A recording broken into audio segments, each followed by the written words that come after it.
Let's learn how to make a diorama base.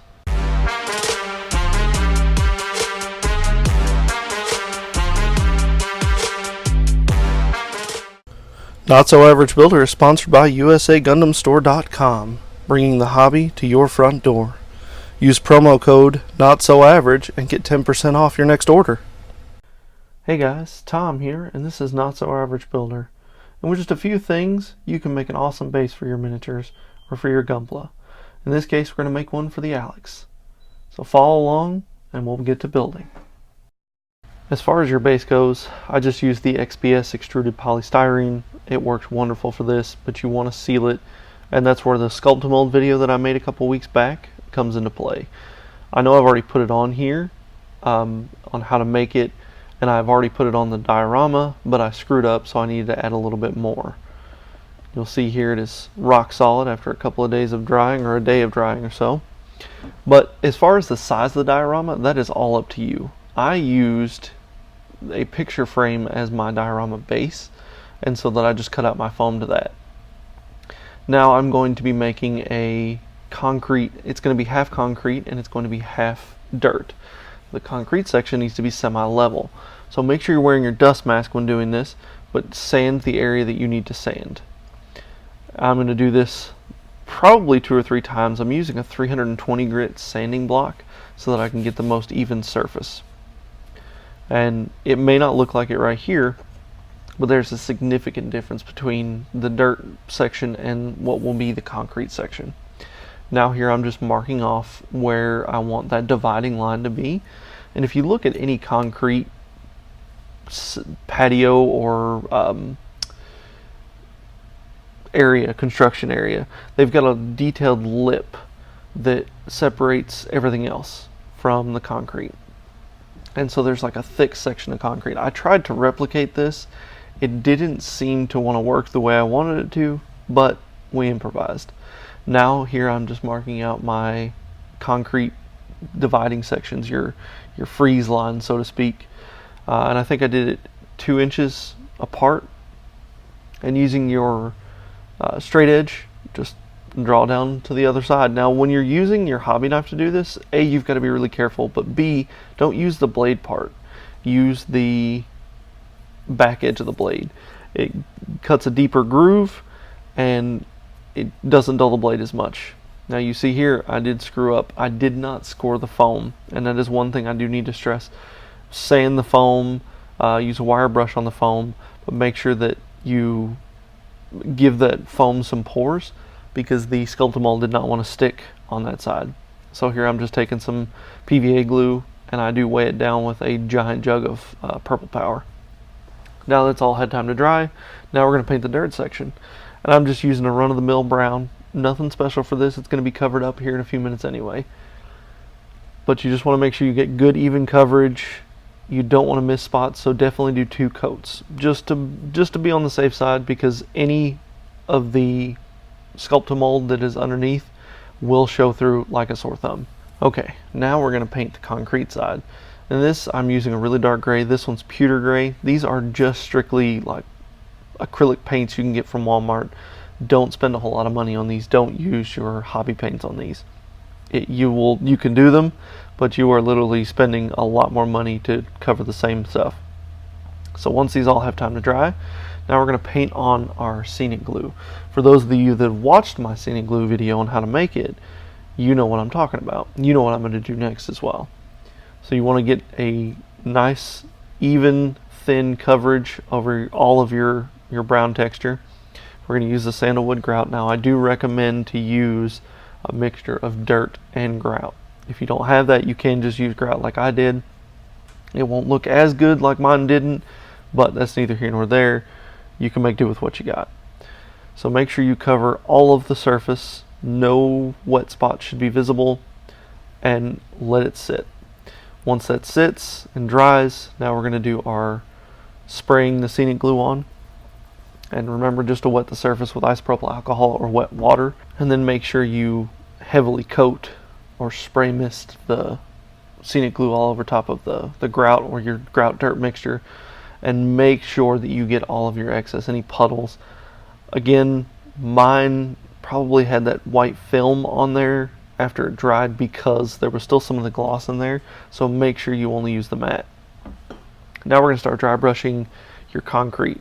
I'm going back with the original color just to kind of bring anything back out. I do hit it with a wash.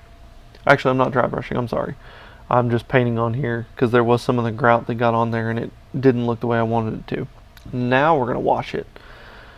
And just take some strong tone, so it's a brown wash, and cover the whole surface. I'm not worried about brush marks because it's concrete. It's going to look rough. It's going to look dirty. This isn't an indoor concrete, so it's not going to be polished. It's outdoor, so it's going to have some rough wear and tear. Once you get that done, now we're going to go back and dry brush the original color. It's just like miniature painting. Whenever you wash, your base color is now a highlight color. I started to individually highlight some of the panels, but I didn't like how that went, so I just went with an all-around dry brush with some spot panels here and there, just to kind of give it some interesting contrast. And here in a second, I'm going to use an even lighter color. And what that does is that picks up a lot more of the raised edges, and it gives it more of a realistic concrete look, which I'm not going for anything too realistic, and if I was going for that, I would have probably used 5 or 6 different colors, but it's okay. So we'll just do the same dry brush, just not as much pressure, and you want to do it more sparingly just to get your raised edges. I did kind of lay it on thick in places to kind of give it more of a new concrete or a patch look. Again, I'm not going for super realism, I just wanted it to look good. And once I was finished with it, I was pretty happy with the results.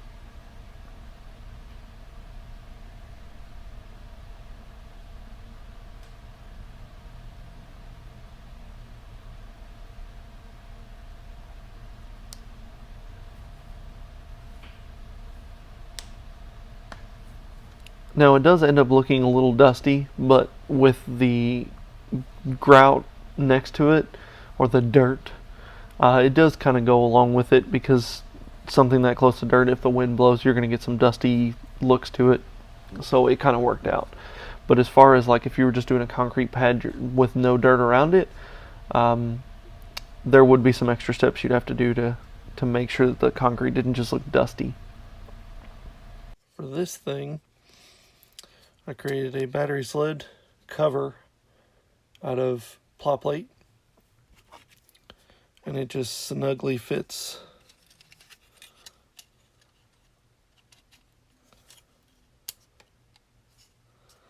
down in there, but you can take the batteries out. So my plan behind this was to be able to remove the batteries if needed,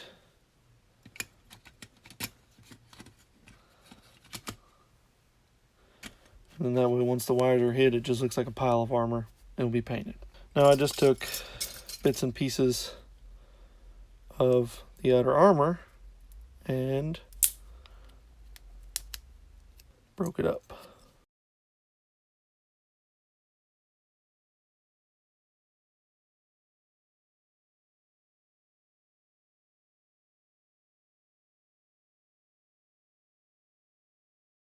The entire process of making this armor cover was just kind of trial and error. Find what pieces work where, and if they don't, then make them work. It's pretty much that simple. There's not a whole lot of other ways to put this. If you're going to make something that looks like a pile of rubble, the more it looks random, the better off it is.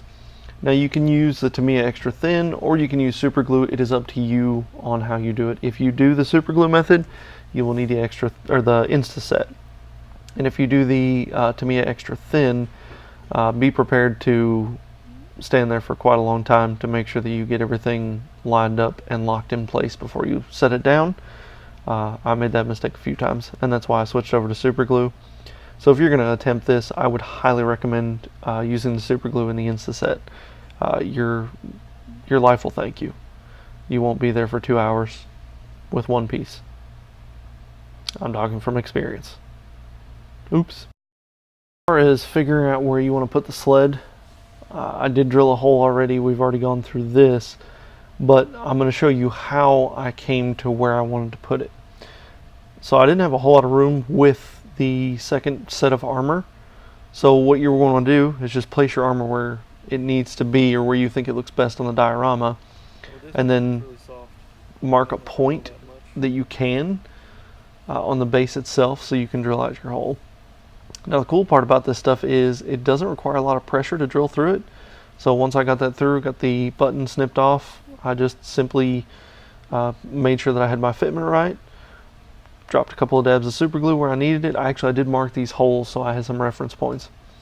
But to drop, some super glue underneath it and some Insta-Set and lock that thing in place. And from that, you've got your hidden battery compartments.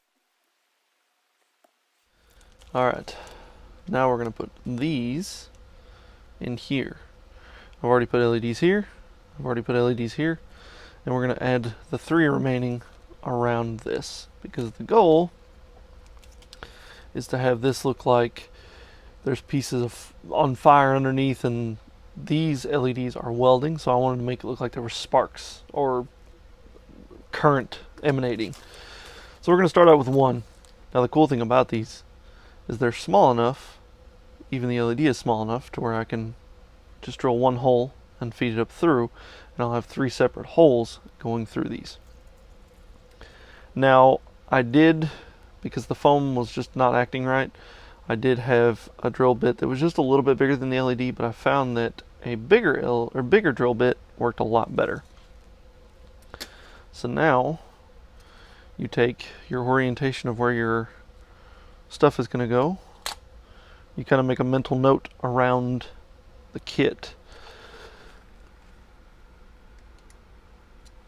So I can drill, we'll drill right there. It's just rough eyeballing these things. It doesn't have to be perfect. Stick this up in the air.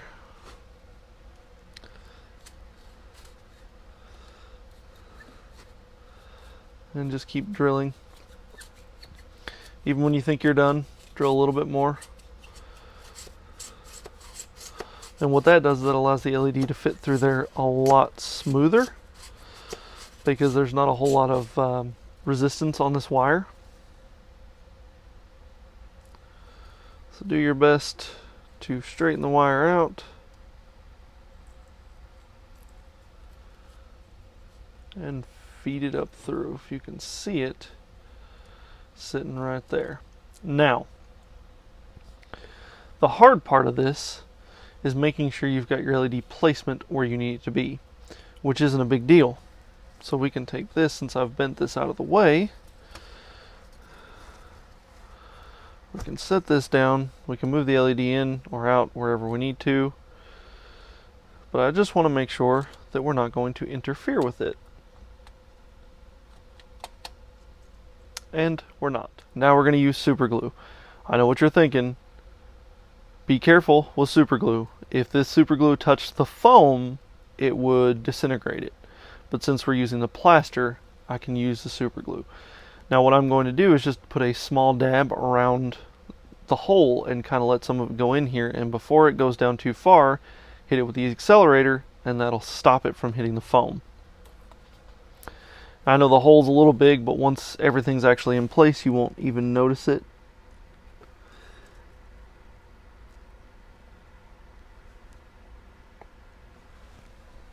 Okay, hit that with that.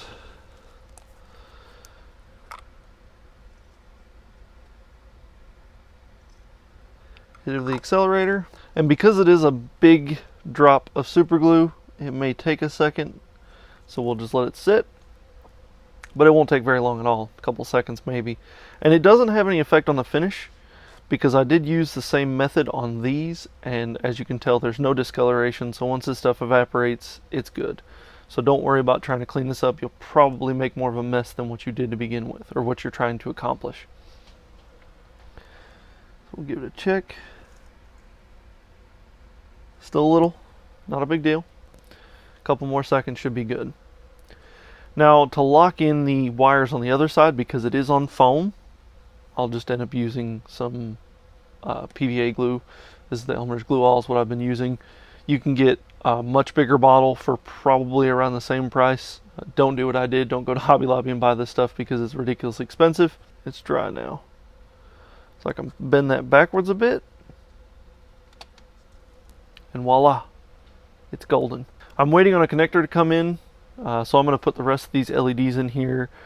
I will get them wired up to the negative, but I won't be able to do the positive just yet, because the positive, I'm waiting on a button to come in so I can run all of the wires to the positive and then to the positive on the batteries. I will try them out.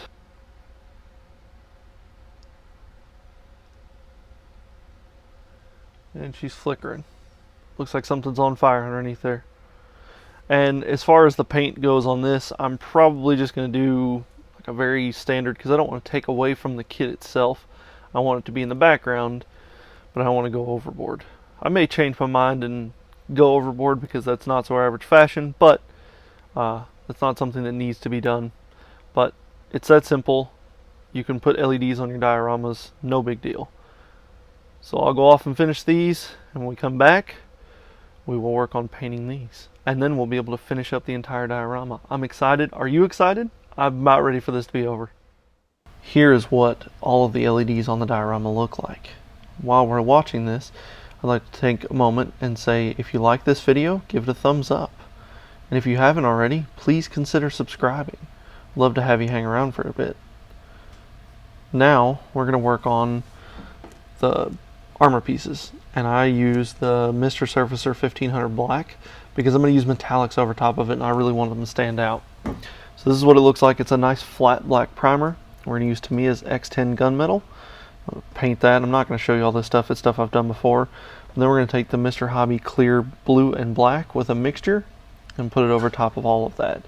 Then I take just a light misting of the clear black and put it over top of it. And I wanted to add some green to this. I just had these Army Painter grass tufts lying around. They are self-adhesive backed, but they don't seem to want to stick to this. So I did have to use some PVA glue. Not a big deal. If you've ever used these before, you understand my struggle. They're stuck on there pretty well. And if you want to make sure that they're really stuck on there, you can use the Scenic glue in a dropper bottle and drop it around there and it'll lock it in place. Now we're going to pick out some of the details on the armor pieces. Now there are bullet holes, and I wanted to kind of give it a really shiny metallic look, because if you ever look at any painted metal, whenever something's shot through it, it stresses the metal and you can really see the base metal.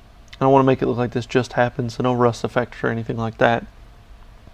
But you're going to go through and find every little bullet hole that we made when we were making this armor, and you're just going to paint silver. That's it. We're eventually going to hit it with a black wash to kind of bring out any detail that was created by the hobby knife. But we're just going to worry about the silver parts right now. And this is what it looks like when it's finished. This is the bigger section. Any jagged edges, you want to paint those as well. And now we're going to hit it with a dark tone. I was originally going to do an entire overwash, but I decided against it. I'm just going to hit the bullet holes. I kind of just want to leave this simple armor to make it look like it's, you know, it was just put on, it's going through a test, and now the Alex has dropped it and it's going to attack. But just go through there and hit all those bullet holes, and it makes it look a world of difference. Now I'm going to glue the second one on there. The one over top of the battery cover obviously is going to be removable, but this one that's covering those flickering LEDs, I'm just going to leave it on there. Now you notice here, you can barely see it, but that green button just looks hideous. And I wanted to use something to incorporate the shield, but there was no place to put the shield. Well, I glued the shield on the front to make it look like it was just dropped. And because the Alex's cool feature on the shield where that front piece opens up, I figured why not use it as a button cover. So I'm going to show you that. I did run into some issues with the shield. I have fixed them since. It was really tight to open. And I think that when I painted it, some paint got in there and it pushed the shield mechanism out. I did have some noise coming from the flickering LEDs in the back. I'm probably pushing the limits of these AA battery sled. Not a big deal for what it's going to be used for. I apologize for my terrible lighting setup, but I will get this figured out, trust me. Now we'll go over bits and pieces of the kit. I wanted to use the shield, but with the way I was going to do in the pose, nothing seemed to work. So I figured what better way than to house the button that turns it all on. But it was pretty simple to wire this thing up. It did take some learning curves, and the leg thrusters over here have completely burned out, which is probably my fault. I started out with an initial concept with what I wanted to go with, and there was some tweaks, some minor changes that happened along the way. Things are not going to go according to plan. That is the beauty of a diorama. That is what I've learned in the last little bit. No matter what you think is going to go right, there's always going to be something that goes wrong, and you need to improvise, which isn't a big deal. Us as modelers have learned over the years to make sure that you improvise and fix things as they go along, or roll with the punches, or whatever. Now, as far as weathering, I wanted to do very light amounts because all of the damage has been done on these back armor bits. So most of the actual mobile suit itself is going to be completely clean because it was covered underneath this armor. Now the feet, because they're exposed, and the hands, because they're exposed, are going to have some nicks and scrapes and whatnot on them. Not a big deal. Now, as far as the weathering goes, I just used some Tamiya weathering pastels and did it very sparingly, because in my mind most of the battle took place on this concrete and they're just now stepping off. So there's a story that you create using this diorama, but it's your job to tell a story, and that's what every diorama is about, is to tell a story, to give a snapshot of a story. So remember, guys, don't just be an average builder, be a not so average one.